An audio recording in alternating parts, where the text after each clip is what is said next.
आहे मुंबईतील Regal cinema जवळचा बाळासाहेब ठाकरेंचा पूर्णाकृती पुतळा. मात्र हा पुतळा आता हिरव्या कापडानं झाकण्यात आलाय. मात्र बाळासाहेब ठाकरेंचा पुतळा का झाकण्यात आलाय?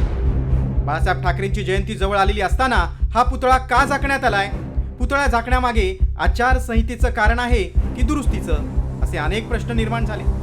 तर मुख्यमंत्री फडणवीस आणि एकनाथ शिंदे घाबरल्यानंच त्यांनी पुतळा झाकल्याचा आरोप ठाकरे सेनेनं केला.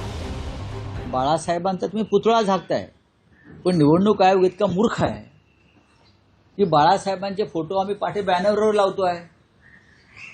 प्रत्येक जण ते चोरलेला शिवसेनावाले लावतायत, भाजपवाले लावतायत. ते कसे झाकणार तुम्ही? एक पुतळा झाकून काय होणार आहे? इतका मूर्ख आयोग आम्ही आयुष्यात नाही पाहिला. मग अटल बिहारी वाजपेयींचा झाकलात का? महात्मा गांधींचा झाकलात का?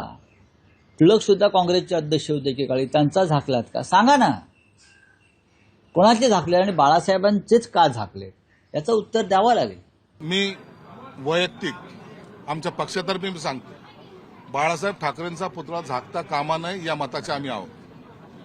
अनेक महापुरुषांचे पुतळे ओपन आहेत. बाळासाहेबांचा पुतळा का झाकला? खरं तर निवडणूक आयोगाने अशा पद्धतीचं कारवाई करणे योग्य नाही, हे आमचं स्पष्ट मत आहे. खरं तर आचारसंहिता काळात विकास कामांच्या कोनशिला, योजनांचे फलक, अनेक फलकांवरील राजकीय पक्षांची नावं निवडणूक आयोगानं झाकली आहेत. इथपर्यंत ठीक होतं. मात्र आता बाळासाहेब ठाकरेंचा पुतळा झाकल्यानं ठाकरे सेनेनं संतप्त प्रतिक्रिया दिली. कारण अटल बिहारी वाजपेयी, श्यामाप्रसाद मुखर्जी, पंडित जवाहरलाल नेहरू यांच्यासह अनेक महापुरुषांचे पुतळे मुंबईत आहेत. मात्र हे पुतळे न झाकता फक्त बाळासाहेबांचाच पुतळा झाकण्यात आलाय.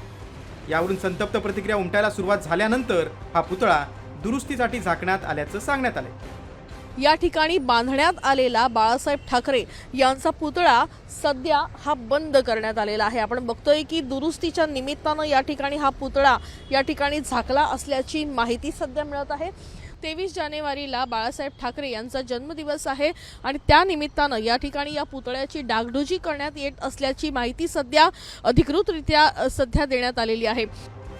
आता मुद्दा उरतो तो म्हणजे आचारसंहिता काळात लोकांवर प्रभाव टाकू शकणारं कोणतेही काम सरकारला हाती घेता येत नाही.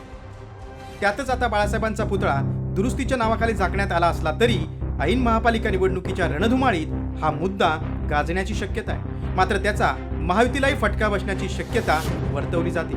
वैदेही काणेकरसह ब्युरो रिपोर्ट, साम टीव्ही न्यूज.